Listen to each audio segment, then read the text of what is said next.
दोस्तों, मैं विवेक एक बार फिर से अपने YouTube channel stock trading technique पर आपका हार्दिक स्वागत करता हूं। दोस्तों, पहली जो दिसंबर की एक्सपायरी का पहला दिन था, बहुत ही बड़ा नेगेटिव वाला रहा। और अगर हम बात करें मंडी की पॉसिबिलिटीज, तो वो भी सेशन एक तरीके से मुझे गिरावट वाला ही लगता है, क्योंकि निफ्टी जो SGX निफ्टी है वो भी तकरीबन जो हमारी क्लोजिंग थी उससे 150 पॉइंट के आसपास नीचे क्लोज ट्रेड कर रही है, और डाउ के अंदर भी तकरीबन 1100 पॉइंट का एक फॉल देखा गया है। तो इंपैक्ट जो मंडे की ओपनिंग का होगा, हो सकता है कि वो नेगेटिव साइड पर ही हो। तो चलिए, ये सब की चीजें तो मैं निफ्टी वाली वीडियो के अंदर कवर करूंगा। इस वीडियो के अंदर तो मैं केवल इंडेक्स के 10 स्टॉक्स के ऊपर अपना ओपिनियन आपके साथ शेयर करूंगा, और इससे रिलेटेड एक वीडियो रोज पोस्ट करता हूं। जो अगली पॉसिबिलिटीज होंगी मंडे की इन स्टॉक्स की, वो मैं इस वीडियो में आपसे डिस्कस करूंगा। जैसे कि आप अल्ट्राटेक सीमेंट के चार्ट को देख रहे हैं, मैंने 7650 पर बाय किया है। वो प्राइस था जहां से ये स्टॉक 3 से 4 बार अटका था। उसके नीचे गिरावट जरूर दिखाता था, लेकिन क्लोजिंग उसके ऊपर आती थी। तो मेरे पास लॉन्ग पोजीशन है हेजिंग के साथ, पुट बाय है, फ्यूचर्स को लॉन्ग कर रखा है, तो कोई अनलिमिटेड लॉस नहीं है। एक लिमिटेड रिस्क के साथ मैंने अनलिमिटेड प्रॉफिट की एक पॉसिबिलिटी सोची थी, और उस पर मैं अभी भी कायम हूं, और एक्सपायरी बहुत लंबी है, अभी बहुत टाइम है। तो अब नजर रखिएगा इसमें 7300 पे, 7300, और उसके बाद तो प्राइस 7000 का आता है, जहां से हमने एक रैली दिखाई थी। तो देखिए, नया ट्रेड अगर लॉन्ग साइड पर जाना तो हाईली रिस्की ट्रेड होगा मेरे हिसाब से। एक गिरावट आने दीजिए जब कंसोलिडेशन का फेज हो। जैसे यहां पर देखिए कितनी बड़ी गिरावट आती गई। अब मैं यहां पर देखिए, लगातार हम नीचे गिरते जा रहे थे। जब यहां हम 4-5 दिन लगातार हमने कंसोलिडेशन दिखाया, उसके बाद की आप मूव देखिए कितनी जबरदस्त आई थी, पहले से भी ज्यादा मूव आई। उसी तरीके से जहां तो ये गिरावट को थम लेने दीजिए, जहां पर भी रुके, और प्राइस वहां पर 2-3 दिन कंसोलिडेट करता रहे, वहां पर एक बाइंग अपॉर्चुनिटी तलाशिएगा। तब तक जहां तो वेट कर लीजिएगा। आईओसी फिर से जो पिछला लो था उसको भी क्रॉस करके नीचे आ गया। हमने कहा था जहां तो 126 पर बाय कर सकते हैं, लेकिन हैजिंग के साथ, नहीं तो उसके बाद जो स्टॉक अटकता वो 118 का प्राइस था। तो आप हैज हैं तो चिंता नहीं है, 2 से 3 रुपए जो प्रीमियम ऑप्शन का होगा, जो आपने प्रीमियम दिया था अपनी पोजीशन को हैज करने के लिए, मैक्सिमम रिस्क उतना ही है, क्योंकि इसमें प्रॉफिट आएगा तो इसमें लॉस आएगा। आप टोटली हैज हैं, चिंता नहीं है। बाकी फ्रेश ट्रेड के लिए अभी वेट करिए। उस केस में हो सकता है कि स्टॉक आपको 118 के आसपास दिख जाए, तो अभी बाइंग की ट्राई मत कीजिए। पहले कंसोलिडेशन का फेस कंटिन्यू होने दीजिए, उसके बाद हम बाय करेंगे।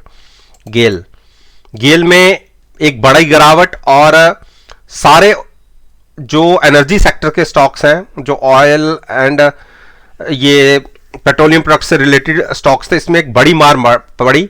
एक तो जो क्रूड के प्राइसेस थे उसके अंदर तकरीबन 8% के आसपास का फॉल देखा गया, और ग्लोबली डिमांड कम होने की वजह से, जो एक कोरोना वायरस की वजह से हम एक मान के चल रहे हैं कि ग्लोबली दिक्कतें हो सकती हैं, उसका इंपैक्ट इस स्टॉक में भी पड़ा। और जहां से इस स्टॉक ने एक रैली शुरू की थी, आप देखिए मार्च 21 से यहीं से स्टॉक ने एक शुरुआत की थी, और उसके आसपास हम फिर से आ गए। 129 का प्राइस है। अगर ये क्लोजिंग बेसिस पे क्रॉस होता है तो फिर हम 120 तक जा सकते हैं। स्टॉक बेरिश है, लेकिन हाईली ओवर सोल्ड भी है, तो फ्रेश शॉर्ट तो नहीं। हाँ, डिप पर बाइंग स्ट्रेटजी रहेगी मेरे हिसाब से। 129 और या उसके नीचे गिरावट होती है तो आपको 125 के आसपास लंबे नजरिए के साथ बाय करना होगा, और करना चाहिए। मेरे पास ये स्टॉक 135 के आसपास का है ऑलरेडी। टाटा मोटर्स, देखिए टाटा मोटर्स में मैंने क्या कहा था कि मैं स्टॉक को 435 या उसके नीचे बाय करूंगा। आप देखिए 457-58 के रेट लग गए, और अगर कल हमने या मंडे को हमने गैप डाउन ओपनिंग की, तो आप देखिए ये जो गैप फिल नहीं हुआ था, मैंने आपको पिछले 1.5 महीने से कहता रहा हूं कि ये गैप फिल होगा और स्टॉक आपको नीचे मिल जाएगा। मेरे हिसाब से 445 से नीचे 435 तक का जो गैप है ये इस बार फिल हो जाना चाहिए। उसके बाद टोटली आपकी चॉइस है कि आप कहां पर बाय करेंगे, क्योंकि उस प्राइस पर हम एक बड़ी सपोर्ट ब्रेक कर चुके होंगे, तो फिर स्टॉक में एक और बड़ी गिरावट ज्यादा तो नहीं 380 तक भी आ सकती है। तो कॉशियस होकर लॉन्ग साइड की सोचिएगा, और गुंजाइश अभी बनती है इसमें और गिरावट की। यूपीएल ने देखिए 735 और 745 पर हमारे पास ऑलरेडी पोजीशन थी और हेज पोजीशन है, और पहले हमने इस मूव में एक अच्छे पैसे बनाए थे और वेट किया था हमने अपनी जो नीचे की मूविंग पहली मूविंग एवरेज है, अगर वो अटकती तो वहां से एक बाउंस दिख सकता था, लेकिन मार्केट में बड़ी गिरावट आई तो ये स्टॉक भी अछूता नहीं रहा। तो मेरे हिसाब से ये स्टॉक 685 अगर ब्रेक करता है तो फॉल तकरीबन 660 तक का हो सकता है, 660, और उसके बाद प्राइस रहेगा 625। गिरावट में स्टॉक यहां तक गिर सकता है, तो अभी गिरावट को थम लेने दीजिए। गिरावट पर अगर 660 के आसपास गिरावट में मिलता है तो वहां हैजिंग के साथ फ्यूचर्स को बाय करके तब पुट बाय कीजिएगा। देखिए आप जितने भी ट्रेड लेते हैं सभी के अंदर आप ना तो शॉर्ट लीजिए और ना ही सब में लॉन्ग लीजिए, अपने ट्रेड्स को एक तरीके से बैलेंस रखिए। अगर आप 5 ट्रेड लॉन्ग पे ले रहे हैं तो 3 स्टॉक शॉर्ट साइड पर भी लीजिए, तभी एक तरीके से हम कह सकते हैं कि हम दोनों तरफ की प्ले कर रहे हैं, कि अगर किस तरफ भी स्टॉक मूव करें या मार्केट मूव करे तो आपको कोई बहुत बड़ा लॉस या बहुत बड़ा प्रॉफिट की पॉसिबिलिटी काफी कम हो जाती है। हां, फिक्स्ड एक आपका पोर्टफोलियो रहता है। अब हीरो मोटोकॉर्प की बात करते हैं। देखिए हीरो मोटोकॉर्प को भी हमने डिप पर 2600 पर बाय किया हुआ है, इस बार हमने पिछला लो भी ब्रेक कर दिया है। आप देखिए यहां से एक बड़ी मूव की शुरुआत हुई थी, वो यही प्राइसेस थे, और जैसी आज की क्लोजिंग मिली है मेरे हिसाब से यहां से ज्यादा नहीं तो केवल जो मुझे इसमें गिरावट 2400 2450 तक दिख रही है, इससे ज्यादा मैं नहीं मान के चल रहा कि आपको हीरो मोटोकॉर्प के अंदर कोई पोजीशन गिरावट में इतनी देखने को मिलेगी। तो लंबे नजरिए के साथ ही अभी तो खैर मूड ही मार्केट का खराब है, तो इसे लॉन्ग पोजीशन को अवॉइड कीजिए। हां, जब मार्केट ऊपर से 15% करेक्ट हो चुकी हो तो वहां पर बाइंग भी बनती है। तो मेरे पास ये पोजीशंस है और सारी पोजीशंस मेरी हेजिंग के साथ ही हैं। टाइटन को हमने 2250 के आसपास लॉन्ग बोला था, लेकिन आज की क्लोजिंग के हिसाब से ये स्टॉक वीक हो गया है।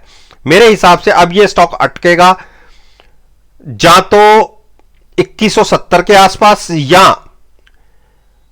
2100 के आसपास। तो यहां तक के टारगेट के लिए आप अगर शॉर्ट साइड पर प्ले करना चाहते हैं तो हेजिंग के साथ ही शॉर्ट बनाइएगा, नेकेड पोजीशन मत बनाइएगा, ना ही पुट बाय करके ट्रेड कीजिएगा। कॉल बाय करके फ्यूचर सेल करने की एक स्ट्रेटजी रहेगी जो शॉर्ट में ट्रेड करना चाहते हैं। मेरे हिसाब से गिरावट में 2100 या 2170 के आसपास 75 के आसपास मिलता है तो वहां पे लॉन्ग करना चाहिए। टीसीएस ने आज इतनी बड़ी गिरावट में भी एक स्ट्रेंथ दिखाई है, और एक बार तो जो 3500 के आसपास स्टॉक चला गया था, तो मुझे इसमें वीकनेस थोड़ी कम लग रही है। रीजन जो फार्मा के स्टॉक्स हैं, आईटी और एफएमसीजी, ये थोड़ी परफॉर्मेंस इनकी ज्यादा अच्छी रहती है ऐसे टाइम पे। तो जिसको लॉन्ग साइड पर लेना है ट्रेड, एक बार 3480 के ऊपर ट्रेडिंग मिले तो आप लॉन्ग जा सकते हैं। छोटा सा एक हडल दिखेगी 3510 की, उसको क्रॉस करता है तो 3560 के लिए आप प्ले कर सकते हैं। मारुति ने एक देखिए क्या बड़ी गिरावट दिखाई है। मैंने तो जबकि कहा था कि आप यहां पर लॉन्ग कर सकते हैं, वो प्राइस था 7500, लेकिन साथ में यह भी कहा था कि 7500 ब्रेक हुआ तो 7230 दिख सकता है।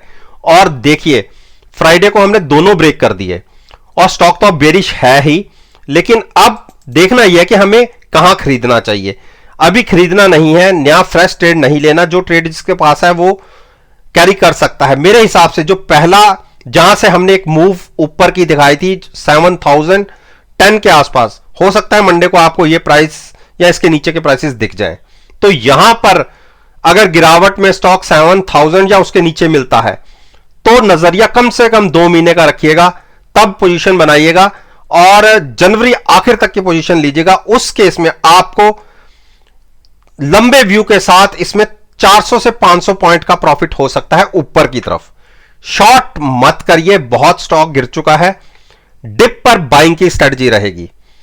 भारती और सॉरी ब्रिटेनिया ने देखिए, जैसे मैंने कहा था एफएमसीजी में इतनी बड़ी गिरावट नहीं है। हाँ ठीक है कि ऊपर से स्टॉक तकरीबन 70-80 पॉइंट की क्लोजिंग के साथ बंद हुआ है, लेकिन निफ्टी के अंदर 500 पॉइंट की अगर सेलिंग हो और ब्रिटेनिया केवल 70-80 पॉइंट गिरे तो यह कहेंगे कि इसमें इसकी स्ट्रेंथ रही है। और जो पिछला लो था उसी पर स्टॉक ने एक अपनी सपोर्ट दिखाई है 3535 के आसपास। तो मुझे, क्योंकि एफएमसीजी सेक्टर ऐसी गिरावट में आउट परफॉर्म करते हैं, तो इसलिए इसको शॉर्ट करके ट्रेड मत कीजिएगा। किसी ने लॉन्ग नहीं लेना तो वो उसकी इच्छा है, लेकिन शॉर्ट करके ट्रेड मत कीजिएगा। एक बार स्टॉक ने 3650-55 के ऊपर ट्रेडिंग दिखाई, जहां पर हम आज अभी क्लोज हुए हैं यहां से 100 पॉइंट ऊपर, तो आप एक बड़ी मूव की तैयारी इसमें कर सकते हैं। मैं आपको यहां से बाइंग की एडवाइस नहीं दे रहा, मैं ये कह रहा हूं कि अगर क्लोजिंग इसके ऊपर आती है तो इसमें स्ट्रेंथ बनेगी। और इतनी बड़ी वीकनेस के साथ भी इस स्टॉक ने कुछ भी वीकनेस नहीं दिखाई, जबकि निफ्टी इंडेक्स के स्टॉक 6 से 7% की गिरावट के साथ ट्रेड कर रहे थे और 3.5-4% तो 90% स्टॉक्स थे जो गिरावट के साथ ट्रेड कर रहे थे। और इस स्टॉक ने केवल देखिए 0.5% की गिरावट दिखाई है, जिसको मैं गिरावट मानता ही नहीं हूं। ये टीसीएस, एफएमसीजी, टीसीएस और फार्मा सेक्टर सब में एक अच्छी स्ट्रेंथ दिखी थी इतनी बड़ी गिरावट के बाद भी। तो चॉइस आपकी है कि आपने 3620 के ऊपर बाय करना है या 3675 के ऊपर, ये टोटली आप डिसाइड कीजिए, लेकिन शॉर्ट करके ट्रेड मत लीजिएगा।